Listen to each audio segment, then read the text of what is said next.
Então, como grupo de artistas, fundamos a escolinha. E os professores vinham até lá para observar a prática e o exercício da atividade através dos meios de expressão variados, né? Ela, enfim, ela mantém as suas características e ela exercer em plenitude o seu direito de se expressar, de assumir a sua própria infância. E é importante para a infância a existência de escolinha de arte. Esse movimento que começou no sentido lírico, não? Uma experiência lírica, hoje eu creio que já não é mais, mais que isso. É uma experiência para a transformação do processo de educação, para uma educação mais ampla, uma educação que vê o homem como um todo. Quando o Augusto faz essa colocação, a importância da escolinha para a transformação desse processo de educação. E quando eu dizia a ele, embora tenha nascido muitos anos depois, eu também tive uma escola muito repressora e uma escola que o que ela dava menos era liberdade para a gente, né? Até de pensamento, quanto mais de atuação corporal, né? Ou de manifestação artística, né? Quer dizer, de repente, essa necessidade de que se tenha escolinhas de arte, ela, nessas palavras do Augusto, ela passa a ter uma importância muito grande e fundamental nesse processo educacional formal que nós temos, que ainda continua, se vocês concordam comigo, ainda continua reprimindo, ainda continua castrando essa criatividade inerente ao ser humano. Yara? Porque eu acho que a história do Augusto ainda continua, né? Quer dizer, ainda existe gente matando criança por aí, em todos os sentidos, né? Pensando nós em arte, porque esse manancial, nessa necessidade, essa inquietude do homem pelo fazer criador, tem nato nele, se impõe cada vez mais. E hoje, com o mundo ameaçador e com uma escola ainda muito centrada no poder, né, e na humilhação, como o Augusto sempre fala também, ela cada vez mais necessitaria desse exercício do fazer, porque as descobertas estão levando a um automatismo, a vida muito sofrida no sentido assim de galgar, né, o poder que existe por aí, que não é o poder interior, né, um outro menor. Então, se impõe sempre essa necessidade de refazer. E nós vemos que a escola, com tudo isso que está à disposição, com todo esse movimento de arte na educação, ela ainda está confusa, porque ela ainda precisa crescer, ela precisa se desarmar, ela precisa não estar conivente com esse poder que não faz da criança o que ela merece ser, ou vir a ser. Bom, mas a gente está falando aqui no programa, e o programa ele passa a ser uma homenagem aos 30 anos da escolinha, né, nesse momento. Tem liberdade para dizer isso. 30 anos ela estava sendo inaugurada. A Tereza foi aluna da escolinha, né, Tereza? O que mudou nesses anos todos na escolinha? Ela também foi professora da escolinha. Sim, perfeito, foi professora da escola. Pois é, isso até era uma pergunta que eu queria fazer para o Errado, o que mudou nesse tempo. Vamos trocar ideia. Bom, mudou um pouquinho o espaço físico, mas muito pouquinho, né? Antigamente existia uma área aberta. A gente queria uma mudança maior, não queria? Claro, o espaço da escolinha são aqueles poucos metros quadrados, né? Que nos 30 anos permanece. Mas antigamente existia uma área, essa área que hoje é coberta, antigamente era aberta. Então isso permitia que os alunos da escolinha vissem, tivessem acesso à paisagem do Instituto de Arte.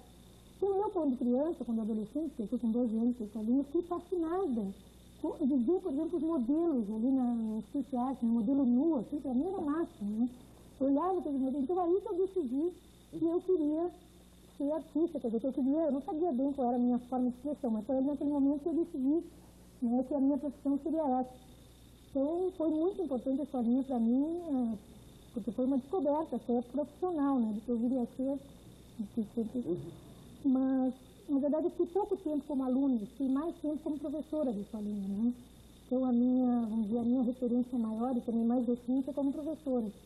E eu, apesar de não ser mais professora, hoje eu estou muito ligada ainda à escolinha. Claro. E eu procuro, vamos dizer, a filosofia da escolinha é a filosofia que eu trabalho fora da escolinha. Eu estou impregnada dessa. Estou impregnada de escolinha, né? Seja o lugar onde eu trabalhar, né? Quer dizer, isso é a minha referência mais forte. Pois eu acho até muito interessante esse enfoque da Tereza, porque eu tenho outra experiência. Eu só trabalhei como professora dentro da escolinha. E eu faço isso e digo com todo orgulho que é graças a essas duas pessoas aqui na mesa, o Augusto e a Yara, porque o Augusto, quando eu tomei contato com a Escolinha de Arte dos ex-alunos, eu conheci o Augusto Rodrigues e realmente fiquei cativada por tudo que ele demonstrou, o que poderia ser esse trabalho. Eu, como aluna do Instituto de Arte, eu não sabia bem o que eu ia fazer, se eu ia fazer propaganda, se eu ia fazer desenho industrial, o que eu ia trabalhar. E quando o Augusto disse, existe uma forma de trabalhar dentro da educação com criança com arte, eu fiquei fascinada, porque eu nunca quis ser professora, por causa dessa história, dessa escola um pouco repressiva. Minha experiência não era muito boa em arte na escola, mas quando eu vi esse caminho, eu achei maravilhoso. E o fato da Tereza dizer que agora ela leva essa experiência para a escola de todo dia, eu acho muito interessante. Queria até que ela dissesse como ela faz esse intercâmbio do que ela, como ela disse, está impregnada da filosofia de trabalho na escolinha para a escola, porque a minha experiência é dentro da escolinha. É fascinante, é maravilhosa, porque nós procuramos manter lá dentro, montar um ambiente que seja o ideal para a expressão da criança. Eu sei que a escola, dentro da escola, existe um problema em relação a isso, porque os créditos tem essa liberdade. Tenho. Será que na escola formal poderia ser a mesma Pois liberdade? o que eu me pergunto e me interesso pela experiência da Tereza por isso. Elton, tu passaste por escola formal também, né? Que tinha arte, né, considerada dessa forma, assim, como em segundo plano. Me parece que isso permanece na grande maioria das escolas até hoje, com raras exceções. Eu tive na escola comum, tive meu trabalho não adequado também nos artes plásticas, né? Mas eu fui aluno de escolinha, não dos ex-alunos, né? Eu fui na outra escolinha, né, também, que agora é o Centro de Desenvolvimento da Expressão, fui aluno lá. E já apanhei também esse trabalho do Augusto lá, porque eu também tenho essa mesma ideia de escolinha lá. E depois eu fui aluno do Instituto de Artes e a gente fez um estágio da escolinha junto com a Yara e a equipe dela na época. E depois a Yara nos convidou, eu e mais uma outra pessoa, uma outra artista plástica, o Pasquete, para a gente trabalhar na escolinha. E eu estava bastante descontente também com a ideia de arte que tinha também no Instituto de Arte. Eu acho que foi trabalhando com as crianças a partir dos 4 anos, trabalhei até a faixa de maior de adolescente, eu pude ver o desenvolvimento gráfico e, de certa forma, até psicológico também, da criança, e isso também me influenciou bastante no meu trabalho de artista plástico. Quer dizer que praticamente tu fizeste uma pesquisa dentro do teu trabalho da escolinha, né? Até voltando ao que a Maria Lúcia falou, assim, eu como artista plástico também me interessei também pelo trabalho da criança. Mudou, assim, 360 graus o meu trabalho plástico e expressivo. Eu acho que eu voltei a aprender a desenhar observando as crianças, né? Foi fundamental o trabalho lá. Bom, as pessoas que Maria Lúcia quer. Não, eu acho que isso é o que existe de mais importante na escolinha, a preservação dessa espontaneidade da expressão da criança. Isso é uma coisa que nós procuramos preservar e valorizar, e eu acho que esse é um dos grandes pontos da escolinha. Eu não deveria até estar falando tanto, porque eu acho que eu tomo a palavra de pessoas que têm muito a dizer. Yara? Não, eu só queria fazer assim, um pequeno reparo, é que a arte-educação é uma ideia, né? É uma ideia assim de mundo, é uma ideia de vida no sentido mais pleno. E nós não somos professores de arte-educação, assim, como se diz, agora nos vai lidar. Nós somos pessoas que vivemos certos valores, viu? Que incorporamos esses valores, que são únicos e que fazem a nossa pessoa como um todo estar presente para necessidades que aconteçam, né? Como essa ou aquela, criança, adolescente, adulto, até aqui, por exemplo, nesse estúdio. Claro. Então, nós incorporamos valores que são universais de um sentido de vida. É por isso que a gente vive. Quer dizer, se a gente não estivesse fazendo artes plásticas, estaríamos fazendo literatura, como foi o caso da Sociedade dos Poetas Mortos, coisas assim, coisas que façam o ser se manter vivo, né? Ou viver mais plenamente. Augusto, as pessoas dizem assim, claro, estou falando de algumas pessoas, né? O que uma criança de 4 anos vai fazer numa escolinha de arte? Vamos falar um pouquinho das pessoas que pensam assim, Augusto? Eu tenho a impressão que a coisa começa muito antes. Não a criança de 2 anos, menor. É a criança quando nasce, ela tem necessidade de movimento. E é preciso permitir que ela tenha o seu desenvolvimento normal, tranquilo, e respeitar a criança.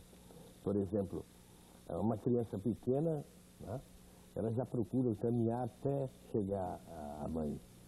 E se a mãe abre os braços, está ótimo, a criança vai fazer o esforço e vai cumprir aqui, atender uma necessidade que ela tem de chegar até a mãe. Por necessidade de alimentação e por necessidade de calor humano. Então, é preciso que você dê atenção à criança desde o seu nascimento até a morte. Ou seja, por que eu falo à criança, seu nascimento até a morte? Porque ela tem etapas de desenvolvimento e é preciso que esse desenvolvimento seja tão tranquilo e tão facilitado pela compreensão do educador, que ela seja tão simples como um rio caminhando para o mar, tirando as pedras e as coisas que possam atrapalhar o caminho para chegar ao mar.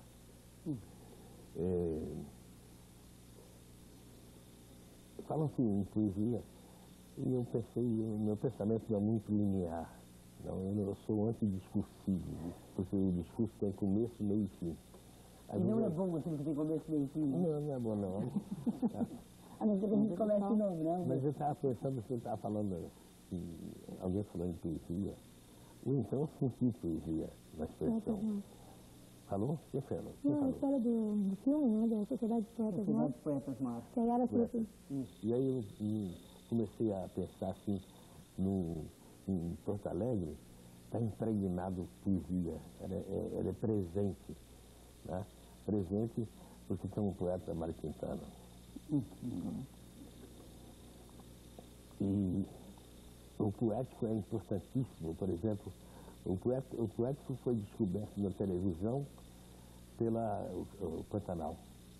O Pantanal tem a imagem, né, da televisão, que é muito agressiva, são as superposições de imagens muito rápidas, que não se acumulam na percepção e então cria transtornos. E o Pantanal não deu tempo. O Pantanal tem um tempo, tem um silêncio. Sim. A cena de um rio correndo, não? Ou então de uma figura que se desce e vai tomar banho de rio. Sim. Né? É uma coisa poética, porque nenhuma obra de arte é obra de arte se não está inserido nela a poesia. Quer dizer que é uma necessidade, tu colocarias como uma necessidade inerente ao ser humano. Por isso é que houve o resgate do Pantanal, da Manchete, de trazer esta novela em função de que ela traz esse ritmo que nós necessitamos muitas vezes. Por exemplo, não existiria música se não houvesse a pauta. E na Pantanal existe a pauta.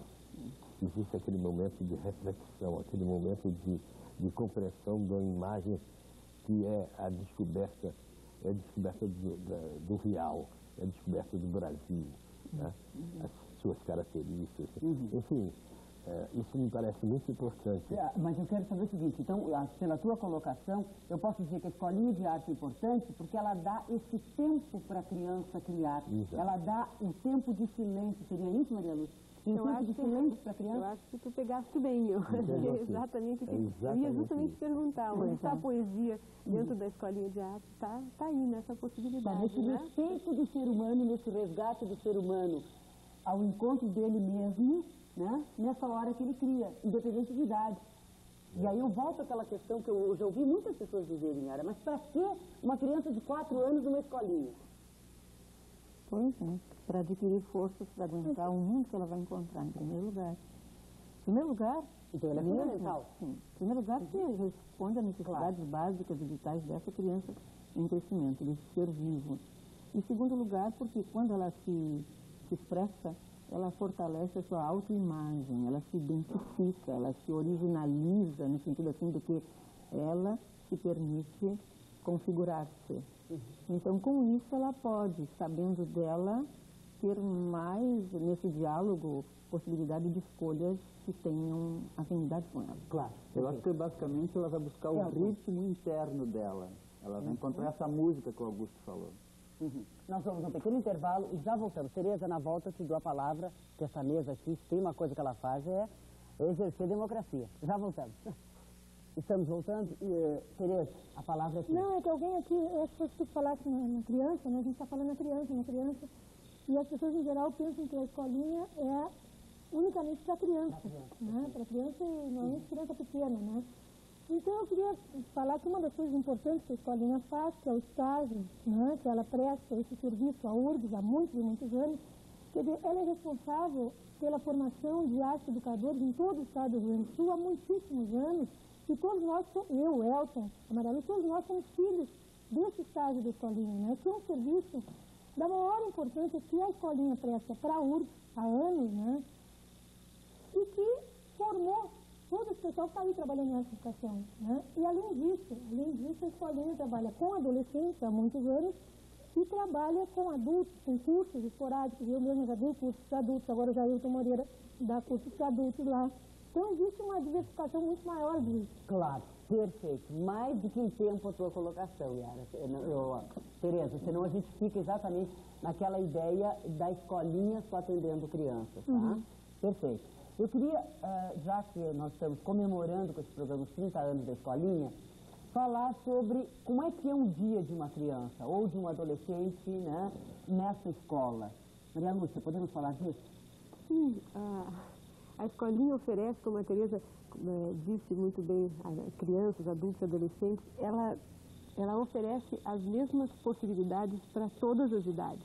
As crianças trabalham 2 horas por semana, ou 1 ou 2 vezes por semana, e os adultos também, 1 ou 2 vezes por semana, um período talvez um pouco maior, de 3 horas. E o que nós oferecemos é basicamente o mesmo tipo de material de expressão gráfica, plástica, o espaço da escolinha e tudo o que for possível colocar dentro desse espaço que venha do interesse deles, né? Então eles acabam trabalhando com dramatização, com montagens, com terceira dimensão, com grandes montagens.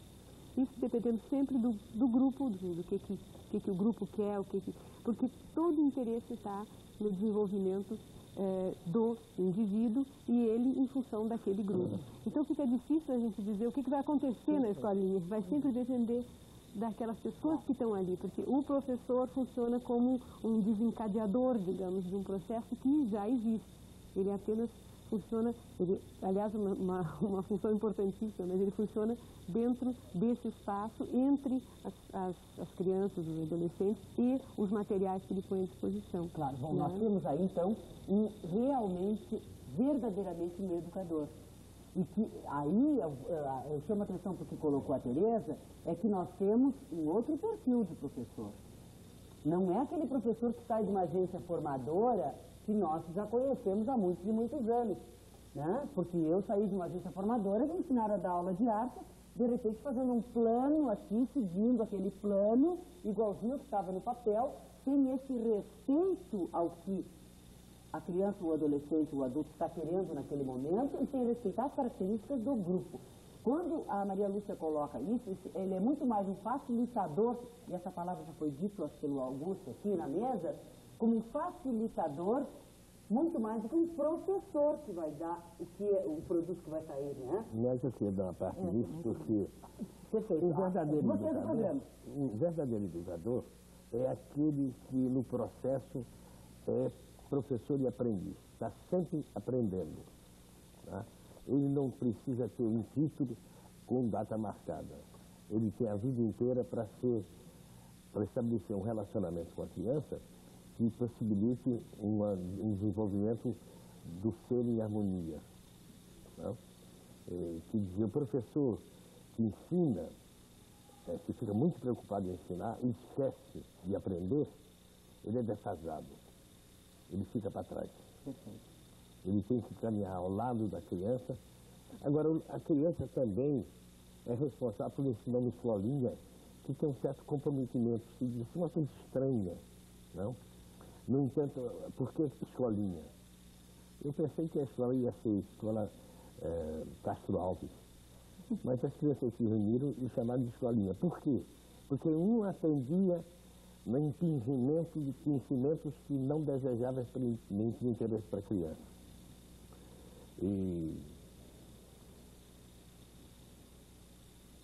E a outra é respeitável, exatamente. O que a criança estava querendo dizer. Professor e aluno ambos estão em processo de aprendizagem permanente. Um professor que diz que já terminou o seu estudo, né, e que entrega uma tese, quando depois da tese não continua como um ser normal, é péssimo. Só para não esquecer, Orlando, é o seguinte, é que esse trabalho desse professor, ele vem motivado, assim, por todo um composto onde entra a intuição, a percepção, o amor ao que faz, etc, etc. E é muito possível que a resposta dessa criança não chegue naquele momento presente, entende? Como a mudança, porque ela vai acumulando experiências significativas e vai construindo o seu ser.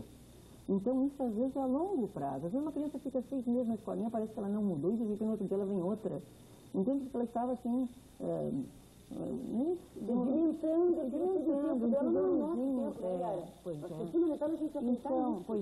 e aí então essa sintonia desse professor e um conhecimento, assim, que eu não digo que é teórico, e tem que ser um conhecimento corpóreo até, para ele ter todas as sacações possíveis e errar o menos possível, né?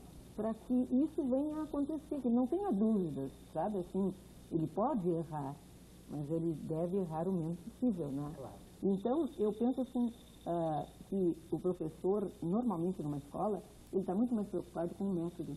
Então, o método, ou melhor, o programa, está antes da criança. Ele tem que dar determinado assunto daqui até ali, depois ele tem que dar dali até lá.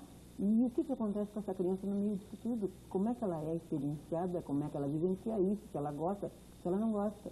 E isso para nós ainda é um processo de massificação, de humilhação, quer dizer, tanta coisa está antes da criança e não devia, né?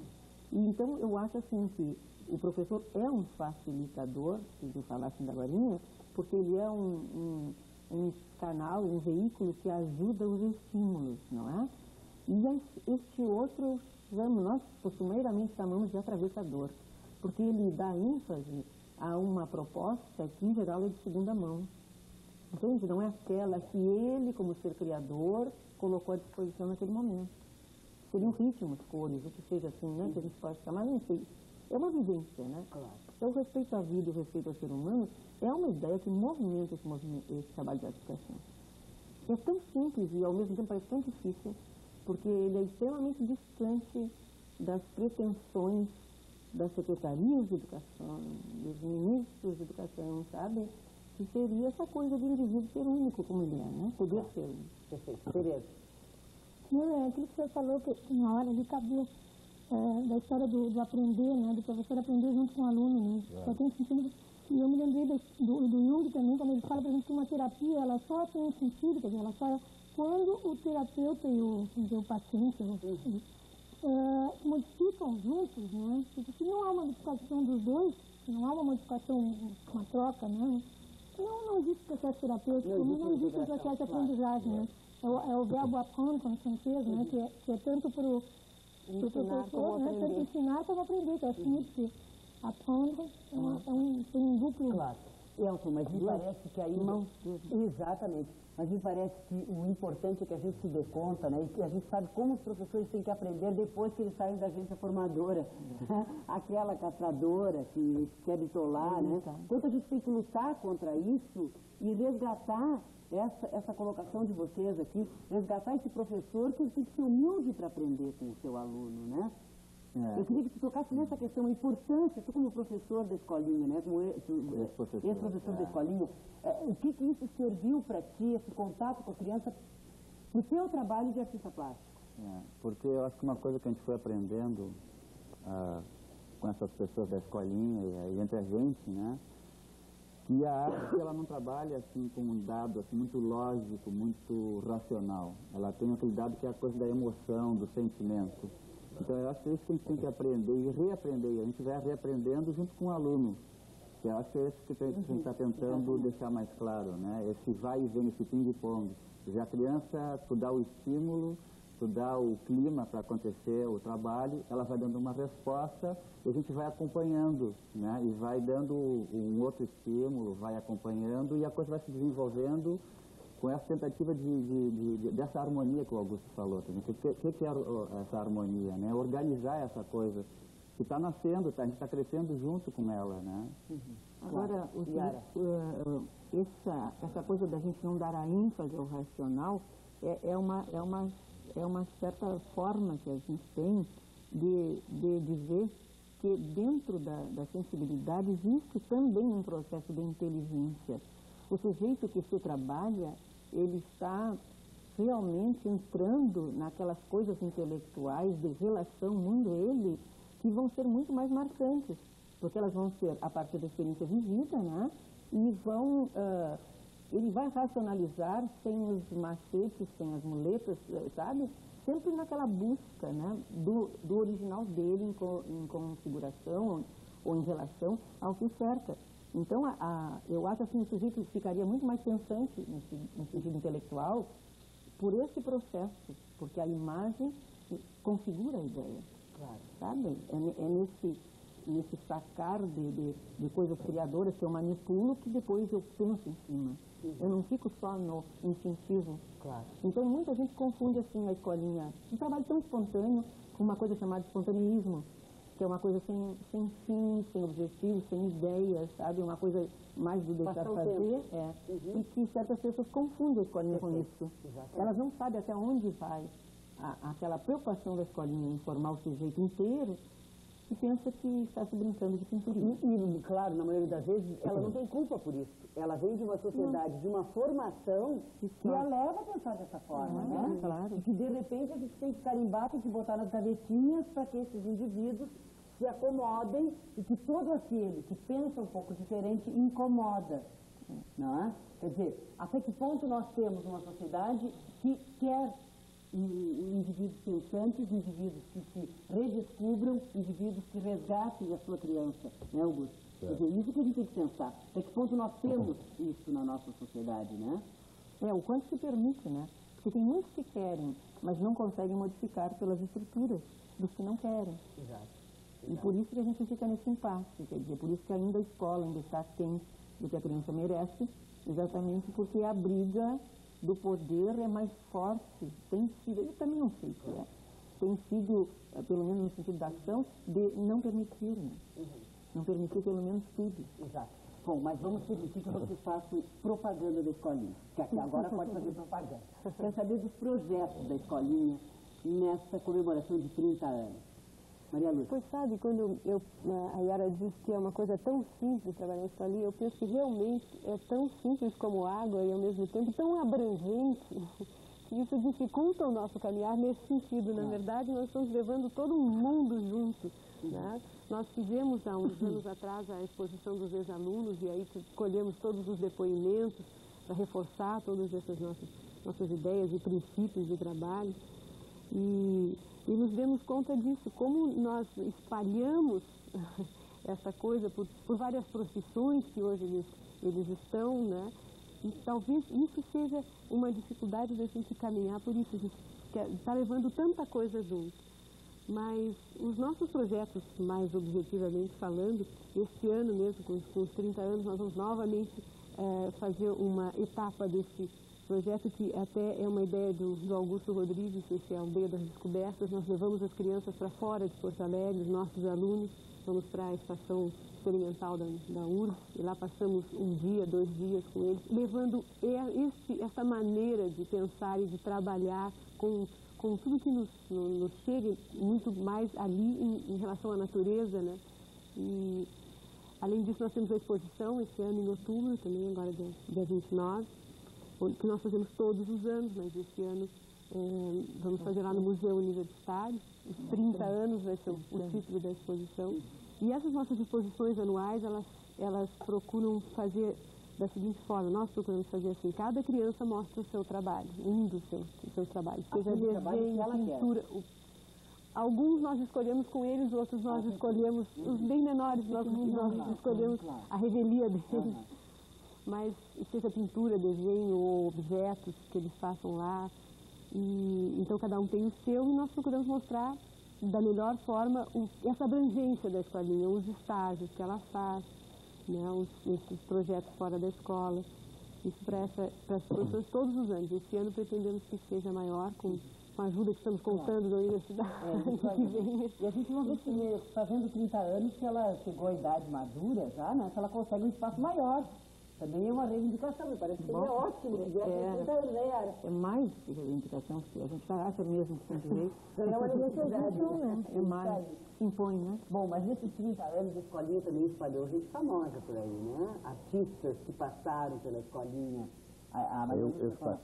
Eu pessoalmente passei. Vive passando pela escolinha. É mesmo? Chega toda hora, coisa boa, né? É isso, né, Augusto? Mas talvez não queiram dizer isso, mas eu tenho a obrigação de dizer. Vamos ver o que tu conta agora. A escolinha em Porto Alegre e em todo o Rio Grande do Sul, são várias, chegou um momento que havia mais escolinhas de arte no Rio Grande do Sul que em todo o Brasil. 31. E eu sempre me preocupo em saber as causas. Por que isso? Por que isso? Eu vou te perguntar agora. Por que isso? O nosso Estado tem mais consciência da importância da escolinha? É um estado de fronteira, que dá uma consciência de terra muito grande. Sim. É um estado de economia bem distribuída. E a economia bem distribuída cria é contra o nivelamento. O nivelamento é muito maior no norte que aqui. O pobre Nós temos uma qualidade de vida melhor. melhor. Sim. E também, diria, pela colonização alemã, que deu passos importantes para uma modificação da estrutura da educação no Rio Grande do Que Sul. seria a cultura europeia. Cultura europeia influenciada. Ah, perfeito. E dando mais valor à arte do que outros estados. E as escolinhas, os professores da Escola do Rio Grande do Sul, são pessoas a quem nós devemos muito. São ótimos, né? Porque Não é são- porque a gente está aqui, mas são ótimos, né? E todas as escolinhas de arte, de Bagé, de Cruz Alta, de tantos lugares que fizemos Bagé, né? Tem mais tem Nossa, tá na espalhadas Bahia, pelo Passo Fundo, várias. Pelotas. Passo Fundo. Isso é fantástico. Em Pernambuco, por exemplo, no meu estado, existe uma escolinha, com as mesmas dificuldades que tem as daqui. Mas a garra do grupo da escolinha de arte aqui, Deus me livre, está de baixo. Nós vamos a um pequeno intervalo e nós já voltamos. Bom, ao longo do nosso programa vai ficando claro que o importante numa escolinha, seja o trabalho com a criança, com o adolescente ou com o adulto dentro da escolinha, o importante é o processo e não o produto. Não se visa, em primeiro lugar, um produto. Isso me parece uma diferença fundamental de como é trabalhada a arte na escola formal, né, Yara? Que se visa, muitas vezes, em primeiro lugar, um produto que a criança deve, o adulto deve chegar, e não a esse processo por que passa essa criança, esse adolescente e esse adulto. Eu queria tocar nessa questão. Porque realmente, dentro do processo do crescimento da criança, dentro do seu trabalho, nós já temos resultados que deflagram outros processos, né? Isso é o óbvio. Mas se a gente der ênfase no resultado, a gente está prevendo aonde vai chegar. E acontece que em arte, se a gente não mergulhar no infinito, no para frente, no desconhecido, no inesperado, não é arte, né? Quer dizer, sempre é a busca, o desafio para algo novo. Por isso que o artista é vital ao mundo, o homem que é vital, que é ser criador. E na escolinha, a ênfase do processo nos permite até uma certa contestação com modas que estão surgindo por aí, como, por exemplo, a releitura com crianças, sabe? Por exemplo, essa história da releitura, porque na verdade a releitura para a gente sempre foi um exercício que tu faz na tua aula, ou não, né? Se ia fazer, faz, é interessante até. Mas, por exemplo, o que é isso da releitura? Assim como uma filosofia, como uma releitura, um trabalho qualquer que tu faz, como mil outros, né? Bom, mas para as pessoas que estão nos ouvindo, de repente, não sabem do que a gente está falando de Não, releitura. releitura seria uma releitura, por exemplo, de uma obra de arte, seria tomar essa obra de arte como ponto de partida e ter uma visão pessoal dela. Ah, perfeito. É mais ou menos assim. Eu já Explicar vi para o alunos... pessoal que está no... E para nós é muito comum essa linguagem, mas o pessoal que está em casa... Mas só uma coisinha, releitura é uma coisa que sempre se fez, né? Não existe assim um começo do trabalho de releitura, todos os artistas em todas as épocas fizeram esse tipo de coisa, né? Um copiava um trabalho e se baseava no trabalho. Picasso fez isso em relação às meninas, é uma maravilha, né? E é um trabalho, um exercício.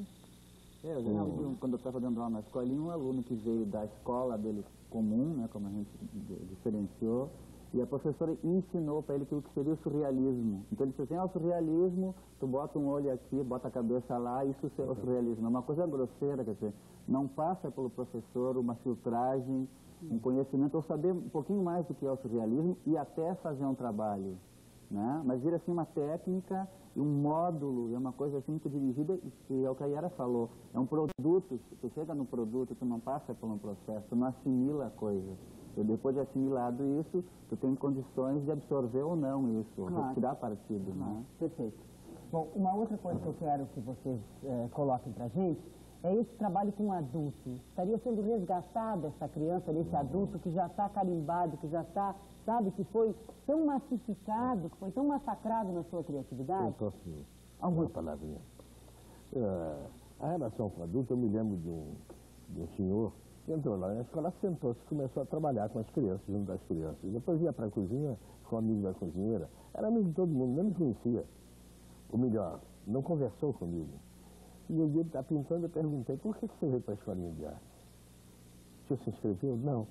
Eu encontrei aqui a porta aberta, me sentei, comecei a ver, e meu problema, digo, qual é o seu problema? Digo, meu problema é o seguinte, eu vivo uma vida infernal, porque saio do banho, molhado, e a minha mulher fica uma fera.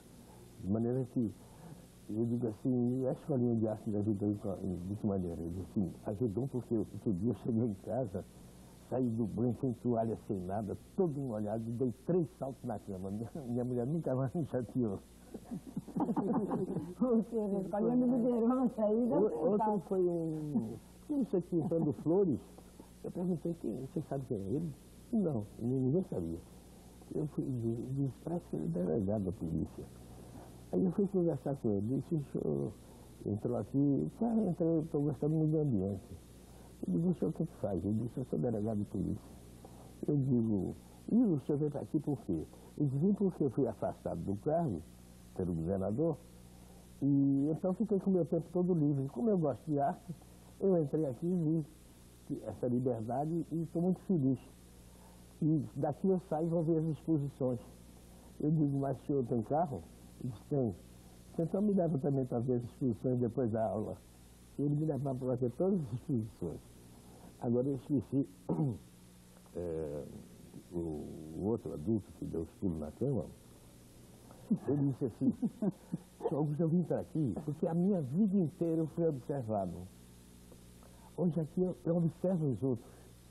Quer dizer, ele se encontrou e observava os outros.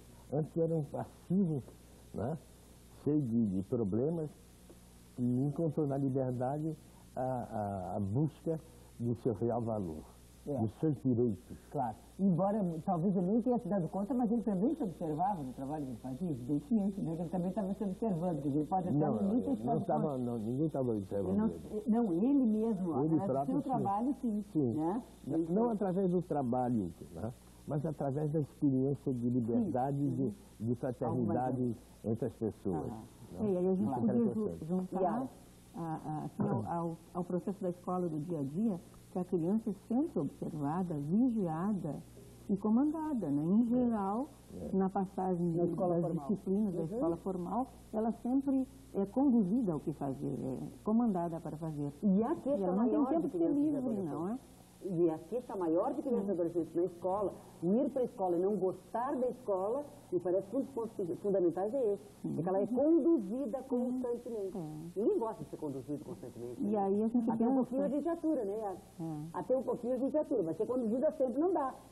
E eu fico pensando muito no seguinte, a educação está tão precária, né? O brasileiro, de um modo geral, está tão sofrido, e quando se fala em educação,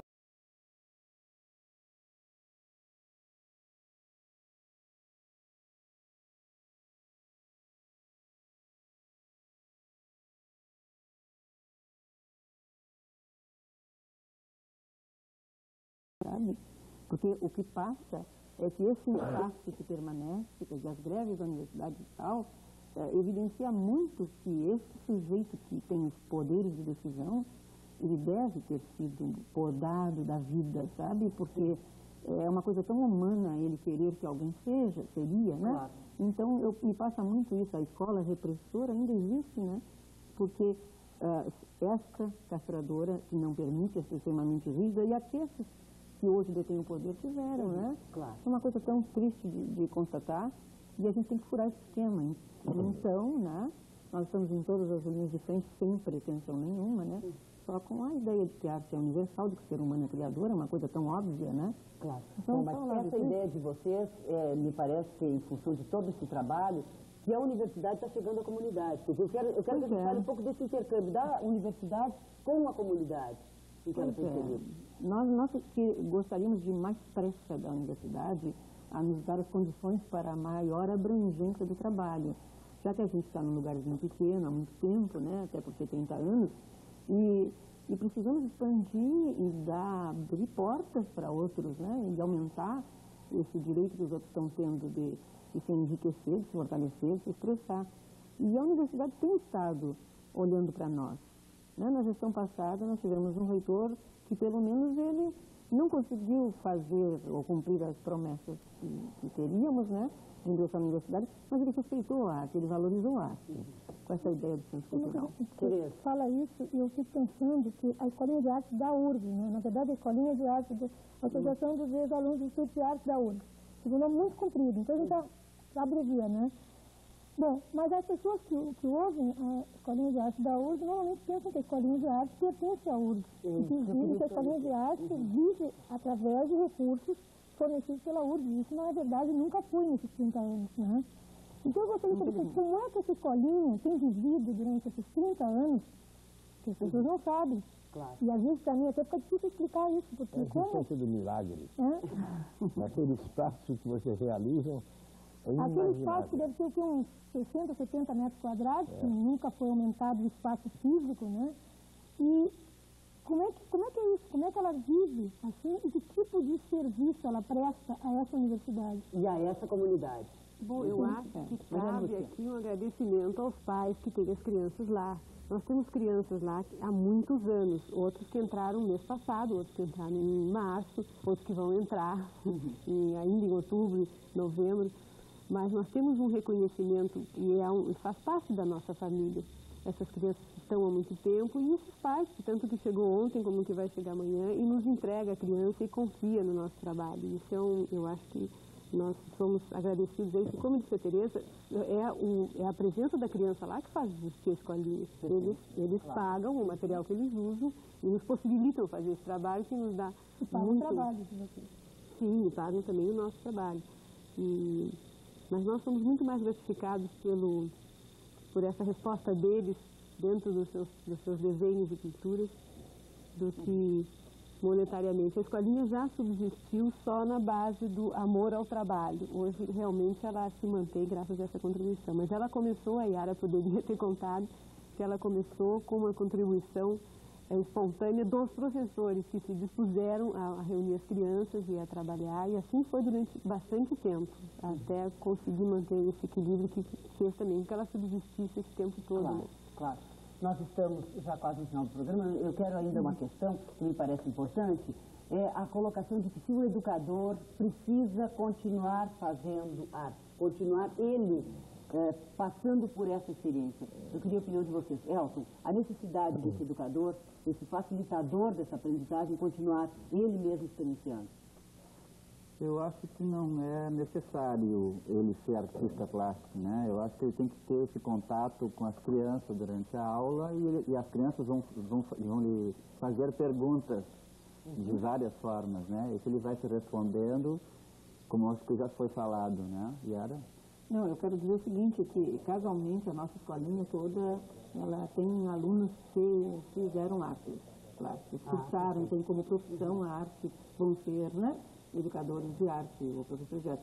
Mas a gente vê como um todo no Brasil, mesmo aqui no Rio Grande do Sul, pessoas que não tiveram formação específica de arte, são pessoas sensíveis, abertas, e que conseguem respeitar e entender esse processo criador como artista. Gente, então nós temos, na Bahia, Dolores é professora de primeiro grau, né? Ela não fez arte no currículo dela, na vida dela, como profissão. No entanto, ela mexe com materiais, porque a ideia de que todo ser humano é criador nos dá até esse direito, né? Claro. Acho que o Augusto mesmo teve professores excelentes que nunca tiveram muito pouco em escola, né, Augusto? Em geral, o número de artistas da escolinha é pequeno. É pequeno. Muito pequeno. Inclusive, a escolinha não é para formar artistas, mas para tornar os seres sensíveis à obra de arte. Tanto que Ciro dos Anjos, no prefácio que ele fez com a exposição que nós realizamos em Lisboa, ele dizia que Dom Quixote é hoje mais do que aquele escrito por Cervantes, porque lido por muita gente. Quer dizer, não é só você ser o artista, mas capacitar para você entender e transformar a obra de arte. Não? Essa leitura, né? A facilidade de você usufruir da natureza, da pintura, enfim, de todas as artes. Não? Tanto que Darwin dizia, o Darwin cientista, dizia ele que ele passou a vida inteira sem ler poesia uma vez por semana, ouvir música. Isso me atentou contra o aspecto receptivo, não, no seu aspecto, também na sensibilidade e até mesmo no seu aspecto moral. Esse eu acho esse aspecto moral divino. Bom, nós estamos nos últimos minutos do programa. Eu queria deixar livre para vocês algumas colocações que vocês queiram fazer ou fazer um chamamento à comunidade para participarem das atividades da escolinha. Maria Lúcia. Bom, eu acho que a escolinha está lá e deve ser usada e abusada, porque realmente o trabalho é bom e ela está aberta a toda a comunidade, né? Nós estamos dentro do edifício da universidade, mas ela é para a criança, qualquer criança que chegue lá. Não existe nenhum tipo de teste, nenhum tipo de pergunta, a não ser a vontade da criança de trabalhar, ou do adolescente, ou do adulto, de trabalhar com arte. Yara. E aproveitando esse ano que são os 30 anos da escolinha, um apelo assim veemente à universidade para que ela nos dê mais espaço, um ato de coragem assim do nosso amigo reitor, para que ele consiga realmente fazer com que nós possamos aumentar a nossa influência, a nossa interferência nesse mundo de Porto Alegre e que o maior número de crianças possam realmente buscar a sua identidade. Claro. Augusto, final do programa. Um minuto para que você termine esse programa para a gente. Eu gastaria todo esse tempo, esse minuto, elogiando o trabalho desenvolvido aqui no Rio Grande do Sul. Professores como Maria Leda, como Yarinha, Tereza, todos esses dois. Maria Lúcia, O carinho e a perseverança, a luta para manter esse tipo de trabalho, é necessário que haja uma compreensão de universidade, de governo, para que essa experiência significativa, renovadora, não perca sua força e sirva realmente aos reais interesses da atenção, da formação do homem. E agradeço também a quem está presidindo a mesa, pelo seu fair play, né, por sua graça, né, e por sua compreensão. Muito obrigado. Muito obrigado. Eu que agradeço demais a vocês. Vocês deram um brilho especial ao programa hoje. Falar de arte gratifica, embora a gente fique falando aqui na mesa, gratifica demais. Imagine a gente podendo exercer essa liberdade de criar. Muito obrigada, Maria Lúcia, muito obrigada, Elton, muito obrigada, Tereza, muito obrigada, Yara, e muito obrigada ao Augusto Rodrigues. Vai até ganhar um beijo. Obrigada.